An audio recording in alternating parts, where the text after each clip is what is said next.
नमस्कार दोस्तों, स्वागत है आप सभी का आपके अपने study YouTube channel future flash classes में। मैं हूं आपका दोस्त विश्वनाथ चौहान। शेयर करूंगा आपके साथ फिजिक्स का ज्ञान। तो दोस्तों, आज मैं आपको फिजिक्स क्लास 10th के चैप्टर नंबर 1 जिसका नाम है प्रकाश का परावर्तन तथा अपवर्तन की कुछ टॉपिक्स क्लियर करूँगा। तो आइए जानते हैं कि इसमें प्रकाश क्या होता है। तो सबसे पहले जानते हैं कि प्रकाश क्या होता है, प्रकाश किसे कहते हैं। तो दोस्तों, प्रकाश वह विकिरण ऊर्जा होती है जो कि हमारी आँखों को संवेदित करती है, जिससे हम वस्तुओं को देख सकते हैं। अर्थात प्रकाश एक ऊर्जा है, विकिरण ऊर्जा है, जिससे हम वस्तुओं को देखते हैं, जिसकी सहायता से वस्तुओं को देखते हैं। और प्रकाश वह एक विद्युत चुंबकीय तरंगों के रूप में चलने वाला अवयव है, इसलिए इसकी तरंग दैर्ध्य होती है। इसकी तरंग दैर्ध्य क्या होती है, देखिएगा। प्रकाश की तरंग दैर्ध्य होती है 4000 एंगस्ट्राम से लेकर 7800 एंगस्ट्राम। तो दोस्तों, आइए जानते हैं कि प्रकाश का परावर्तन क्या होता है। प्रकाश का परावर्तन प्रकाश का एक गुण होता है, एक क्वालिटी होती है। जब प्रकाश किरणें किसी चिकने या पॉलिशदार तल से टकराकर उसी माध्यम में वापस लौट जाती हैं, तो प्रकाश किरणों का माध्यम में वापस लौटना क्या कहलाता है, प्रकाश का परावर्तन कहलाता है, रिफ्लेक्शन ऑफ लाइट कहलाता है। और प्रकाश के परावर्तन में देखिएगा कुछ घटक हैं, सम्मिलित हैं, इनके बारे में जानकारी प्राप्त करते हैं। तो देखिएगा, जो प्रकाश की किरण आपकी इस पॉलिशदार तल से आकर टकराती है उसको कहा जाता है आपतित किरण, और जो टकरा कर वापस लौटती है उसे कहा जाता है परावर्तित किरण। और जिस बिंदु पर आपतित किरण गिरती है उस बिंदु को कहा जाता है आपतन बिंदु, और उसी आपतन बिंदु से खींचा गया लंब क्या कहलाता है, अभिलंब कहलाता है। और प्रकाश के कुछ और इसमें अवयव हैं, कुछ और घटक हैं, देख लीजिएगा। प्रकाश के परावर्तन के कुछ और अवयव और घटक हैं, देखिएगा। आपतित किरण तथा अभिलंब के बीच का जो कोण होता है वो कहलाता है आपतन कोण, और परावर्तित किरण तथा अभिलंब के बीच बनने वाला कोण क्या कहलाता है, आपका परावर्तन कोण। और देखिएगा, परावर्तन के कुछ नियम हैं। परावर्तन के कितने नियम होते हैं, परावर्तन के 2 नियम होते हैं। इसके मुख्य 2 नियम हैं, जिसमें पहला है आपका, देखिएगा, आपतित किरण, परावर्तित किरण, आपतन बिंदु पर खींचा गया अभिलंब, तीनों एक ही तल में होते हैं। मतलब पॉलिशदार तल जो है, जो चिकना तल है, उसके ऊपर सभी एक ही तल में स्थित हैं। और देखिएगा, दूसरा क्या नियम है इसका, आपतन कोण और परावर्तन कोण, यानी कि I और R दोनों कोण क्या होते हैं, बराबर होते हैं। देखिए, जैसे कि हमारे पास यदि कोई टार्च हो, तो जब हम किसी पॉलिशदार चिकने तल पर उस टार्च को जलाते हैं, तो देखिएगा, आप जैसे जैसे एंगल बढ़ाते जाइएगा, उधर परावर्तित किरण के भी एंगल क्या हो जाते जा रहे हैं, बढ़ते जा रहे हैं। तो दोस्तों, जब परावर्तन की घटना होती है, तो परावर्तन की घटना होने के पश्चात क्या होता है, वस्तु का बनता है प्रतिबिंब। देखिए, प्रकाश और प्रकाश का गुण प्रकाश का परावर्तन, और जब प्रकाश का परावर्तन क्या करता है, प्रकाश के परावर्तन से क्या बनता है, वस्तु का प्रतिबिंब बनता है। तो प्रतिबिंब क्या होता है, देखिएगा, जब प्रकाश किरणें किसी एक बिंदु से चलकर दूसरी बिंदु पर मिलती हैं या दूसरे बिंदु से आती हुई प्रतीत होती हैं, तो उस दूसरे बिंदु को पहले बिंदु का क्या कहा जाता है, प्रतिबिंब कहा जाता है। और दोस्तों, प्रतिबिंब भी क्या होता है, 2 प्रकार का होता है। पहला होता है वास्तविक प्रतिबिंब, रियल इमेज। तो वास्तविक प्रतिबिंब क्या होता है, इसके बारे में ये जानकारी प्राप्त कर लेते हैं।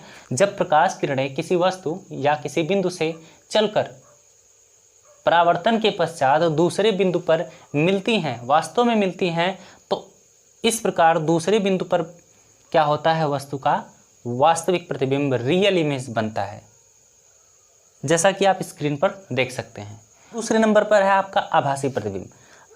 जब प्रकाश किरणें किसी वस्तु या किसी बिंदु से, किसी एक बिंदु से होकर परावर्तन के पश्चात किसी दूसरे बिंदु से आती हुई प्रतीत होती हैं, तो उस दूसरी बिंदु को वस्तु का आभासी प्रतिबिंब कहा जाता है, बिंदु का आभासी प्रतिबिंब कहा जाता है, जैसा कि आप स्क्रीन पर देख सकते हैं।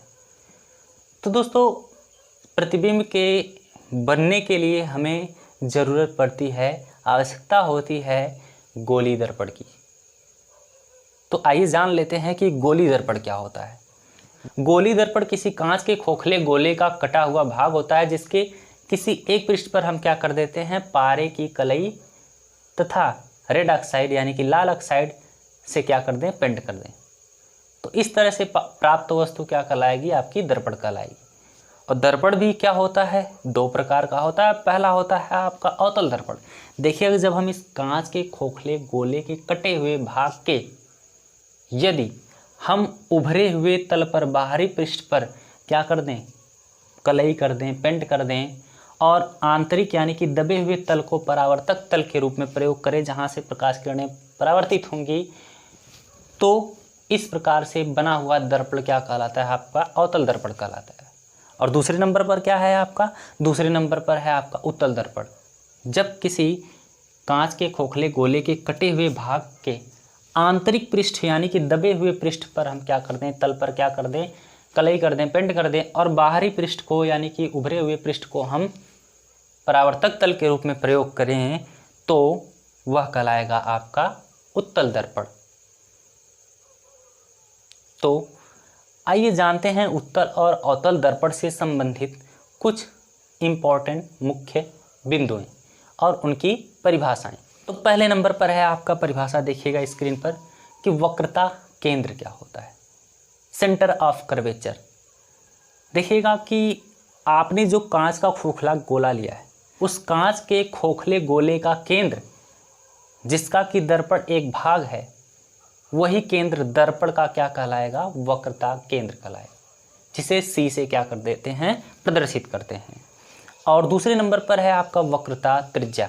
देखिएगा उस कांच के खोखले गोले की त्रिज्या जिसका कि यह दर्पण एक क्या है, भाग है, वही त्रिज्या इस दर्पण की वक्रता त्रिज्या कहलाएगी, जिसको कैपिटल आर से क्या करते हैं, डिनोट करते हैं। एक बार फिर से देख लीजिएगा, उस कांच के खोखले गोले की त्रिज्या जिसका कि दर्पण एक भाग है, वही त्रिज्या इस दर्पण की भी क्या कहलाएगी, वक्रता त्रिज्या, रेडियस ऑफ कर्वेचर कहलाएगी। तीसरे नंबर पर है आपका ध्रुव। तो दर्पण के परावर्तक तल के मध्य बिंदु को, दर्पण के परावर्तक तल के, दर्पण का जो परावर्तक तल है उस परावर्तक तल के मध्य बिंदु को, मिड पॉइंट को क्या कहा जाता है, आपका ध्रुव कहा जाता है। इसे पी से डिनोट करते हैं। और मुख्य अक्ष क्या होता है, चौथे नंबर पर है मुख्य अक्ष। तो देखिएगा दर्पण के ध्रुव तथा दर्पण के वक्रता केंद्र को मिलाने वाली रेखा क्या कहलाती है, मुख्य अक्ष कहलाती है। और पांचवें नंबर पर है दर्पण का द्वारक। तो दर्पण का द्वारक किसे कहते हैं, दर्पण के परावर्तक तल के व्यास को, दर्पण का जो परावर्तक तल होता है उसके व्यास को यम1 यम2 को क्या कहा जाता है, दर्पण का द्वारक।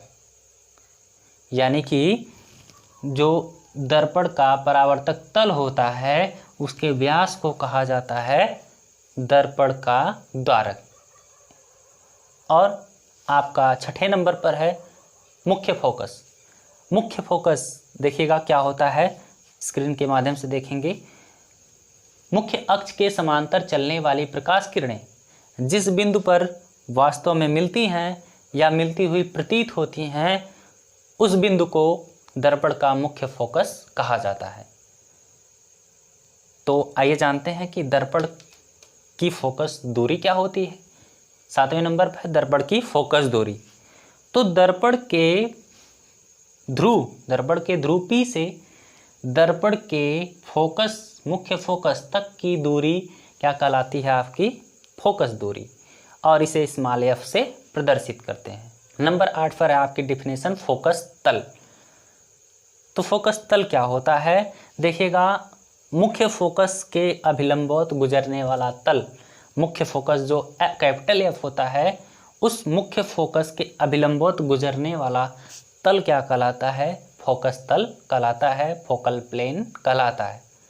तो दोस्तों इस तरह से हमने जाना कि गोली दर्पण जैसे उत्तल अवतल दर्पण से संबंधित कुछ मुख्य बिंदुओं की परिभाषाएं जो हमारे लिए इस चैप्टर में कारगर साबित होंगी, उनकी परिभाषाएं, डिफिनेशन और उनके एक्सप्लेनेशन के बारे में।